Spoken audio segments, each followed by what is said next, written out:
전체 말씀을 다 읽겠습니다. 베냐민 지파에 기스라 이름하는 유력한 사람이 있으니 그는 아비엘의 아들이요 수룰의 손자요 베고라스의 증손이요 아비야의 손손이며 베냐민 사람이더라. 기스에게 아들이 있으니 그의 이름은 사울이요 준수한 소년이라.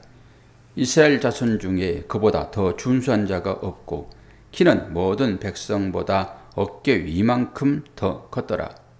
사울의 아버지 기스가 암나기들을 잃고 그의 아들 사울에게 이르되 너는 일어나 한 사원을 데리고 가서 암나기들을 찾으라 하며 그가 에브라임 산지와 살리사 땅으로 두루 다녀 보았으나 찾지 못하였고 사알림 땅으로 두루 다녀 보았으나 그곳에는 없었고 베냐민 사람의 땅으로 두루 다녀 보았으나 찾지 못하더라.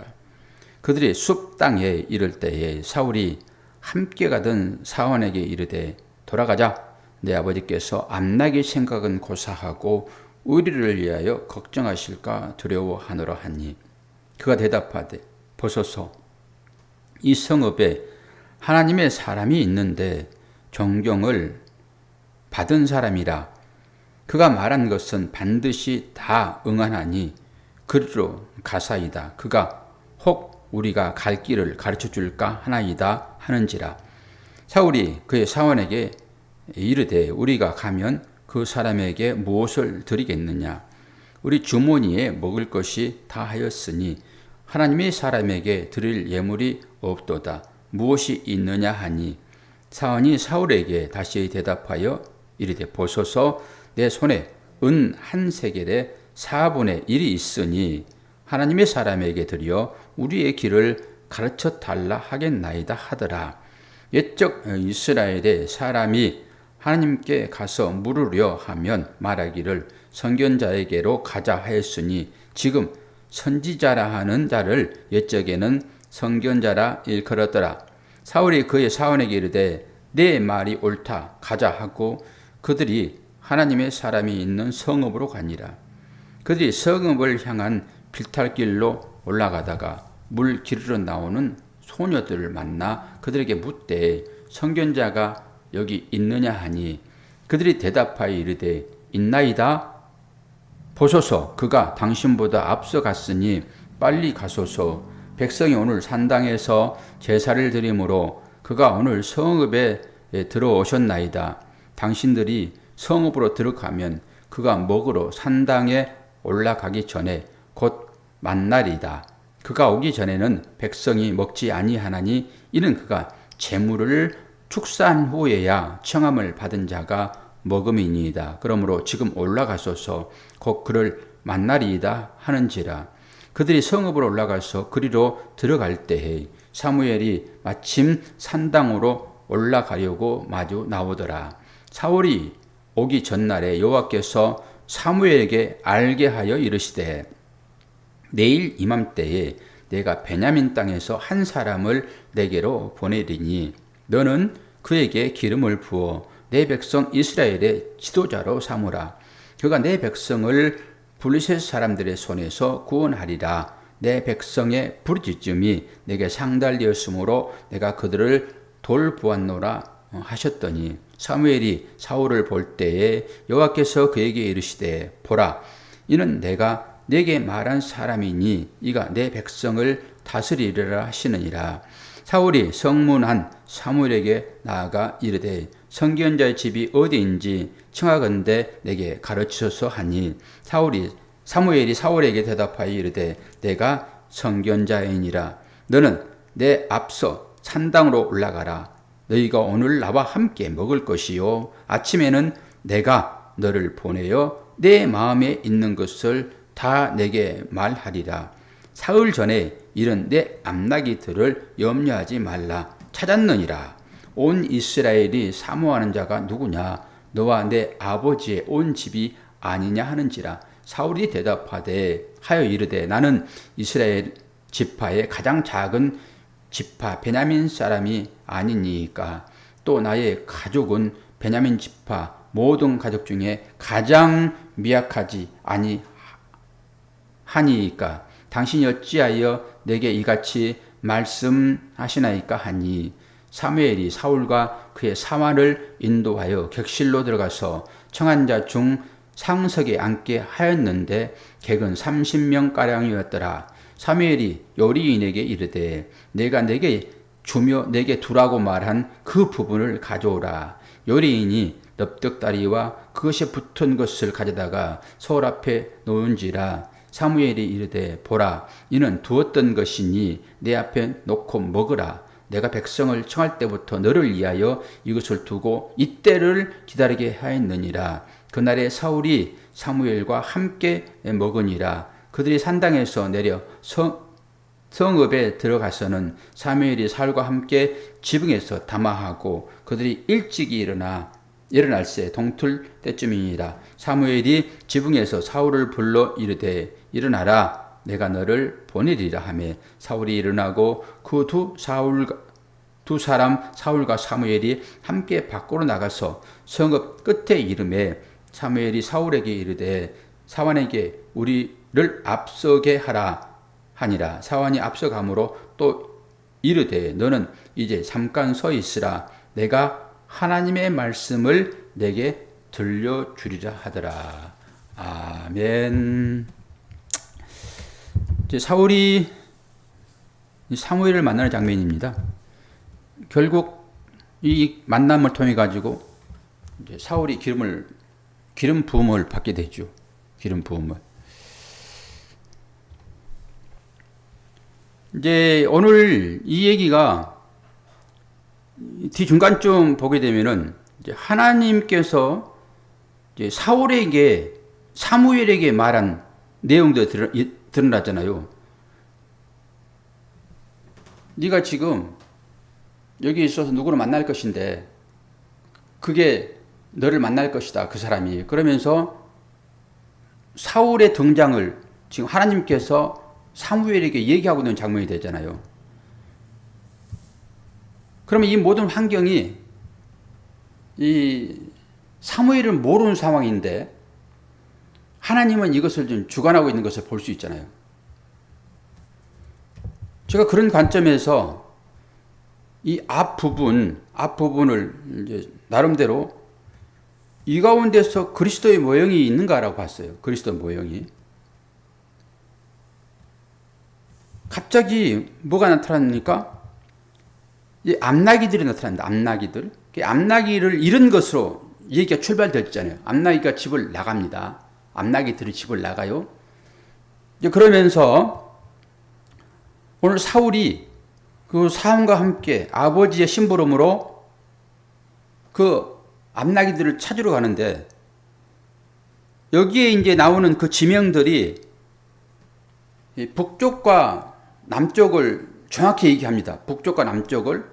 그리고 네 지명이 나오는데 그 두 지명은 정확히 알 수 없어요. 그러면 이게 어떻게 이 사람들이 당나귀들을 찾으려고 다녔냐? 그러면은 동서남북을 다 다녔다 그러는 거예요. 하나님께서 미리 이 일들을 지금 하고 있다라고 보면 돼요. 사울이 앞으로 치리할 그 땅을 미리 한번 가보는 것입니다. 그런데 그 원인이 뭐예요? 암나귀들이 먼저 출발되어지는 거죠. 암나귀들이 집을 나가므로 이 사울이 자기가 다스려야 할 어떤 땅을 지금 보고 있는 상황이에요, 지금. 그러면 우연히 이 암나귀들을 잃어버렸는가? 뒤에 보니까 하나님께서 그 일을 주관하고 있다. 지금 그러시잖아요. 이 일이 뭘 얘기하는 것 같아요? 저는 이 암나귀들을 양으로 봤어요, 양으로 보고 사울의 아버지 기스를 하나님으로 보고 사울을 예수 그리스도로 봤어요. 그러면은 여기에도 앞으로 구원이 어떻게 일어날 것인가를 여기서 볼 수 있어요. 이렇게 보여주는 거예요.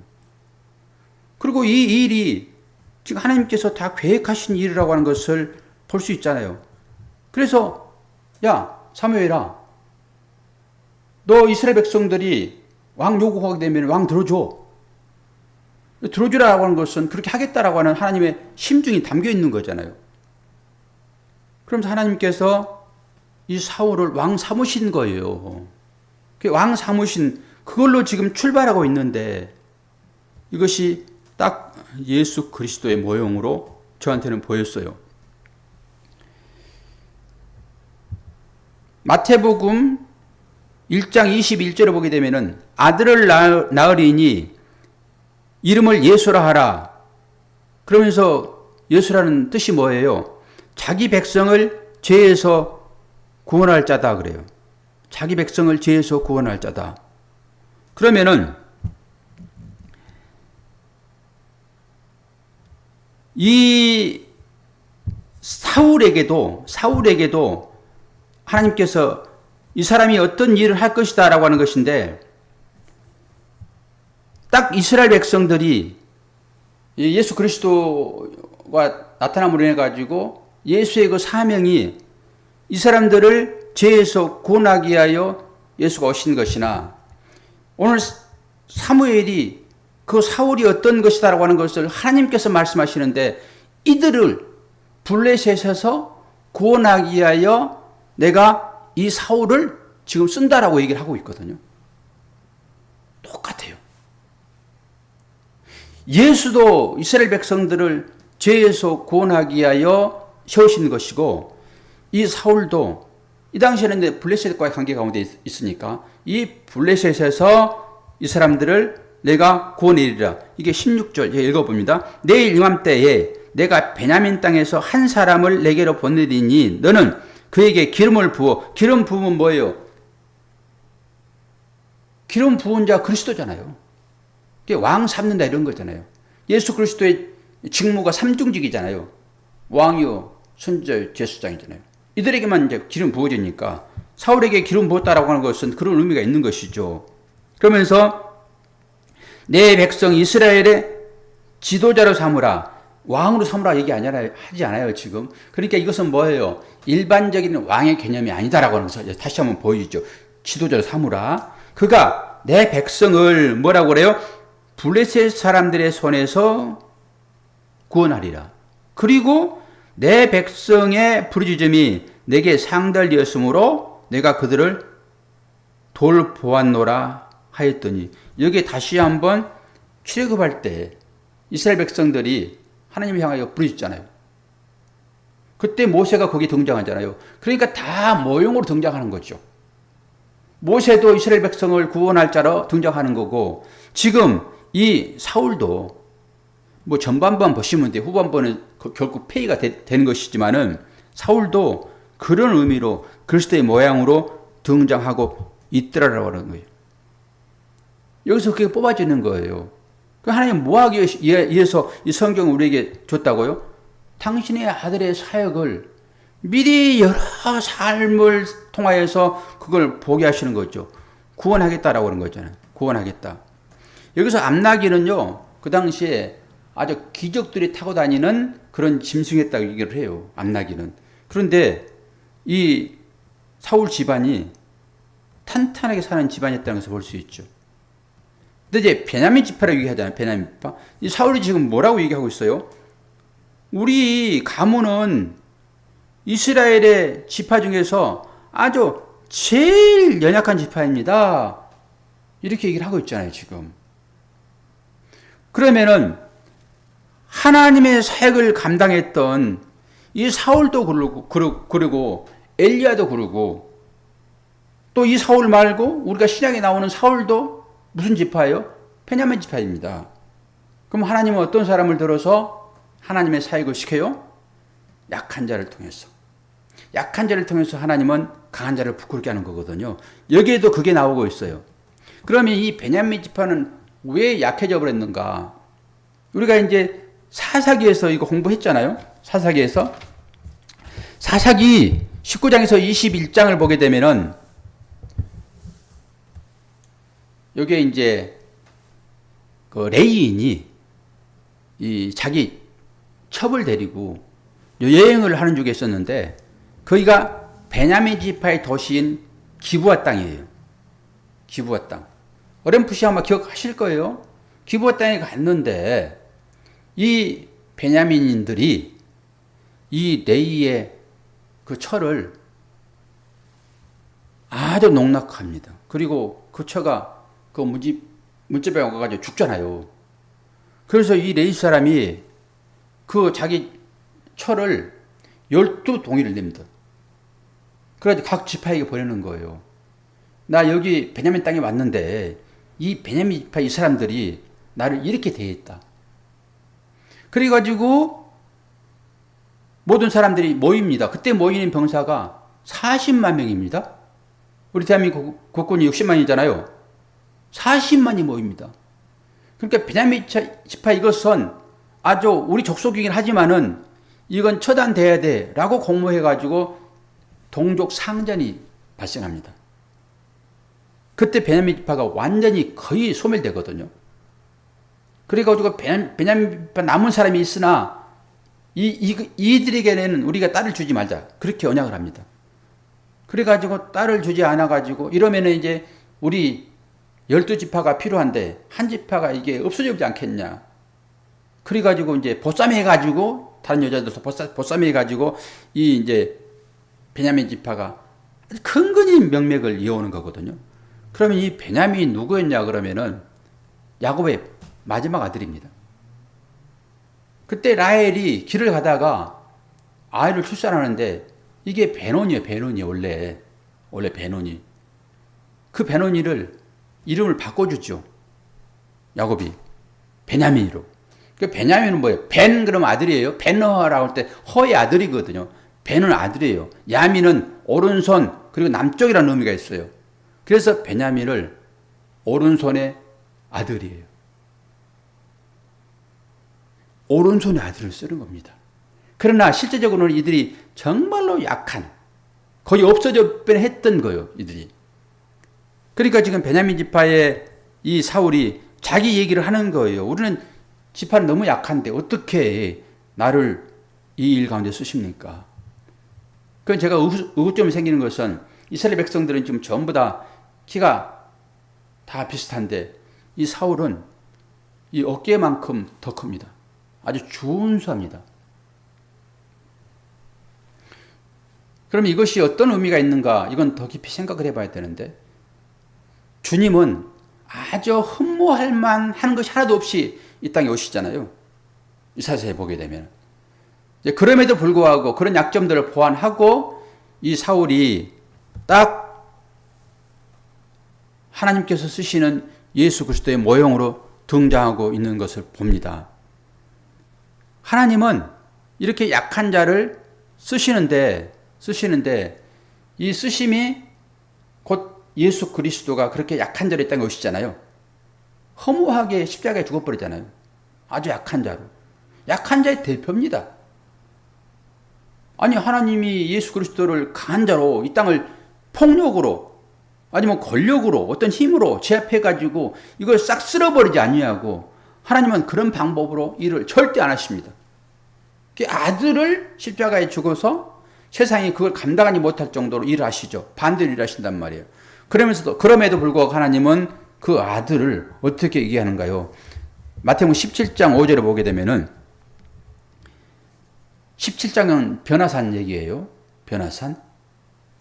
변화산 가운데서 하늘에서 음성이 들리는데 이는 내 사랑하는 아들이요 내 기뻐하는 자니 너희는 그의 말을 들으라 하시는지라. 이게 선지자가 감당해야 할 몫입니다. 선지자가 감당해야 할 몫.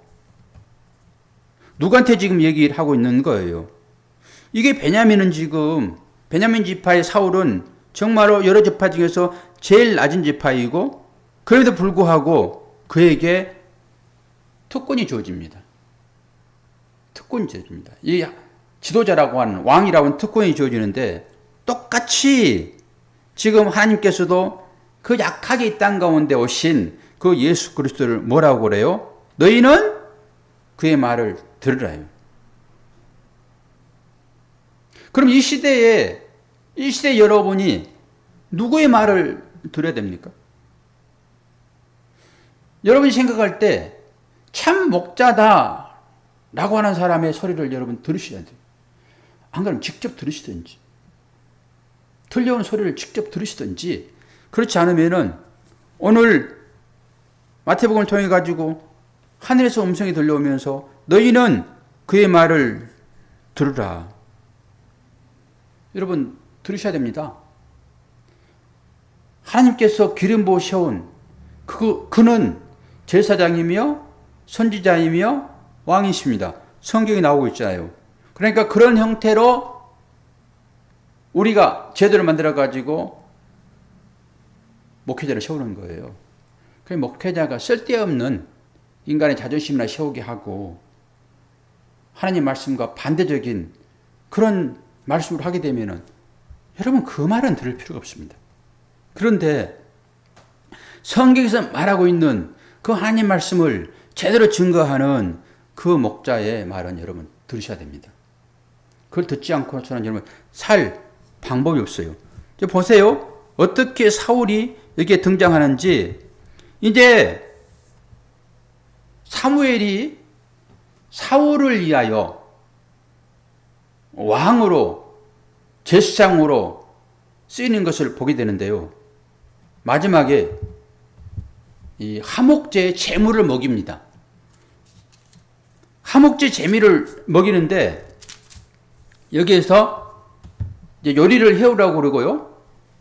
22절부터 그게 나오는데 사무엘이 사울과 그의 사환을 인도하여 객실로 들어가서 청한 자 중 상성에 앉게 하였는데 객은 한 30명가량 있더라. 이 3이라는 숫자는 중요합니다, 여러분. 괜히 30이 나온 게 아니에요, 이런 부분들은. 3, 30, 300 중요해요, 이런 숫자들은. 23절 사무엘이 요리인에게 이르되 내가 내게 주며 내게 두라고 말한 그 부분을 가져오라. 남겨둔 거예요, 지금. 그러면서 요인이 넓적다리와 그것에 붙은 것을 가져다가 사울 앞에 놓은지라 사무엘이 이르되 보라 이는 두었던 것이니 내 앞에 놓고 먹으라. 내가 백성을 청할 때부터 너를 위하여 이것을 두고 이때를 기다리게 하였느니라. 그날에 사울이 사무엘과 함께 먹으니라. 이게 무슨 죄예요? 화목제입니다. 화목제는 다 태워버리지 않고 중요한 부분만 하나님께 올려드리고 같이 먹습니다.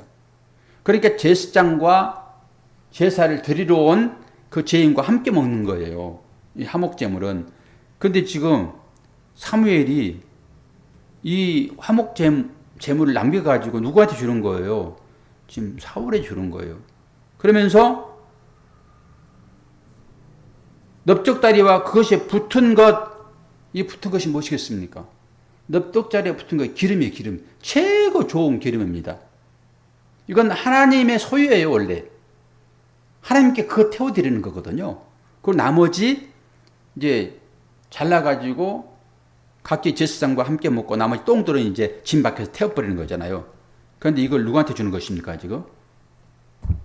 사울에게 줘요, 사울에게. 그러니까 이 사울이 지금은 그리스도로 딱 등장하고 있다고 보시면 돼요. 뒷부분도 제가 나름대로 해석을 한번 해볼 것 같은데요. 오늘은 제가 이것이 보였어요.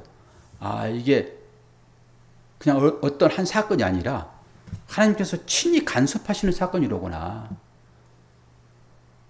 그 낙이, 그 당나귀잖아요. 그게 왜 나가냐고요, 그게. 뭐 하나님이 여러분 끌고 나가겠어요? 하나님이? 그 상황이 그들이 연출되고 사울은 또 그 뒤를 따르고 집을 나간 양 찾아가시는 주님 딱 보이잖아요. 그리고 사무엘에게 왕 세울 텐데 네가 어떤 사람이 올라올 것이다. 그러면 그에게 기름 부어. 전적인 하나님의 계획과 인도하신 가운데 이 일이 지금 벌어지고 있다라고 하는 거예요. 그러면 이걸 우리의 삶으로 딱 당겨보게 되면은 뭐가 드러납니까? 뭐가? 하나님의 계획하심이 다 보여지는 거죠. 그런데 그게 우리 뜻대로 그렇게 되어지는 거 아니라 우리 뜻대로.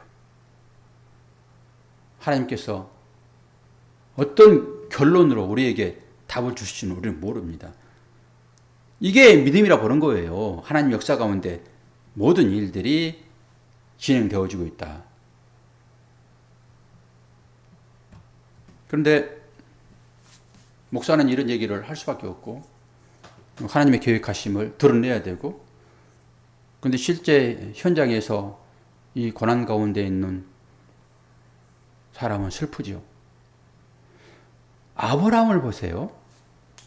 아브라함이 자녀가 없을 때 하나님께서 그에게 언약으로 준 자녀를 허락합니다. 그러다가 갑자기 그 아들 나에게 바쳐 그러거든요. 아브라함이 싫어요. 그리고 공모해가지고 이삭을 도망치겠으면 어떨까요? 그러면 그거 살아나는 것입니다. 그런데 아브라함은 하나님을 믿는 거죠. 분명하게 이 아이는 다시 살아날 것이다라는 믿음을 가지고 지금 일들을 진행하고 있잖아요. 이게 믿음이에요. 아브라함이 거역했다 해가지고 하나님께서 아브라함을 책망하실까요? 우리의 일들이 다 그렇게 믿음으로 보여지지 않으면은 하나님을 향하여 원망할 수밖에 없죠. 어떤 믿음이 나한테 주어졌는지 잘 볼 수 있어야 돼요. 원망하지 말아라! 그런 말을 못합니다. 평상시에는 그런 말 할 수 있어요. 평상시에는 하나님을 원망하면 안 됩니다. 하나님은 토기장이고 우리는 토기일 따름입니다. 하나님은 우리들을 당신을 찬양하기에 불러낸 찬양의 도구일 따름입니다. 그렇게 말을 해요. 그런데 실제로 어려움 당하고 있는 그들에게 어떻게 이런 얘기를 합니까? 차라리 원망해라. 그렇게 말할 수밖에 없습니다. 그렇다고 하나님이 그들을 너 나 원망했으므로 내가 너를 다시 보지 않으리라 그러신 분이십니까? 그 하나님이? 앞으로 우리 삶 가운데 어떤 일이 있을지 아무도 모릅니다. 아무도 몰라요. 그래서 우리가 아무런 일이 없고 평안할 때 하나님 말씀 잘 듣고 진짜 어려운 일이 발생하게 되면은 누구도 조언해 줄 수 없습니다. 그걸 받아들일 만한 믿음이 되게 되면은 굳이 조언할 필요도 없습니다. 스스로 다 해결을 합니다. 그런데 그렇게 되지 않는 상황에서 하나님 말씀을 들었다 한들 건강할 때도 안 들었는데 어려운 상황에 있는 자들이 이 말씀을 듣겠습니까? 듣지 않습니다. 여러분 스스로 말씀을 잘 들으셔서 어려움이 닥치게 되면은 스스로 해결을 하고 나오셔야지 하나님은 그런 믿음을 보십니다. 오늘 사무엘상 9장에도 분명하게 저에게는 이 사건이 우리를 죄에서 구원하시는 예수 그리스도의 그 그림자가 이 사울에게 그대로 있구나. 하나님은 이러한 방법으로 인류를 구원하시고 우리도 그렇게 구원하시는구나. 모든 것들이 하나님의 인도함 가운데 있구나 라고 생각되어지게 되면은 우리 삶 가운데 일어나고 있는 이 모든 것들도 사랑이신 하나님이 하시는 그 일이기 때문에 하나님을 믿고 마음 가운데 평화를 얻어야지 맞는 것입니다. 오늘 예배드리는 여러분 이 말씀을 깊이 인식하시고 마음으로 잘 새겨들었다가 어려움이 닥치게 되면은 이 말씀으로 잘 분별하는 저와 여러분이 되기를 축원합니다. 기도하겠습니다. 하나님 아버지, 하나님의 말씀 앞에 우리들은 늘 아멘합니다. 그 아멘의 소리는 곧 십자가와 연결되어 있고 그리스도의 삶으로 연결되어 있습니다. 그 아멘에 응답하시는 것으로 하나님 우리들에게 십자가를 들이대시며 너를 부인하라고 얘기할 때 과연 우리는 어떤 말로 대답할 수 있는지, 우리의 믿음이 적나라하게 드러난 시점이 그것이 아니겠습니까? 두렵습니다. 혹여나 주님을 부인하는 그곳에 내가 서 있게 된다 하게 되면 아버지, 우리가 지금까지 믿어왔던 것이 어떻게 되겠습니까? 어려운 현장 가운데 있는 우리 자녀들 주님을 부인하지 않도록 인도하여 주옵소서. 그동안에 들었던 말씀들이 다시 한번 마음 가운데 새겨졌다 하게 되면 이 어려움을 분명하게 딛고 일어설 것을 믿습니다. 잠시 흔들리더라도 하나님 저들의 마음을 붙잡아 주시어서 이 모든 과정을 통하여서 진정한 하나님의 자녀로 거듭나는 과정에 있도록 축복하여 주옵소서. 오늘도 함께 예배드리며 주님을 찬양하고자 애쓰는 당신의 사랑하는 자녀들, 이분들의 삶 가운데 또 여러 가지 삶의 일들이 발생할 것인데 이 고작은 그 일들이 나를 믿음으로 굳게 세우시고 사시는 하나님의 계획 가운데 있음을 오늘 사울의 이 일들을 통하여서 다시 한번 분명하게 보게 하시고 깨닫게 하시고 세상 왕을 무너뜨리시고 하늘나라의 왕으로 우리를 대접하시는 그분이 나와 함께 하고 있음을 분명히 깨닫고 그 가운데서 진정한 평안을 이룰 수 있도록 축복하여 주옵소서. 예수 그리스도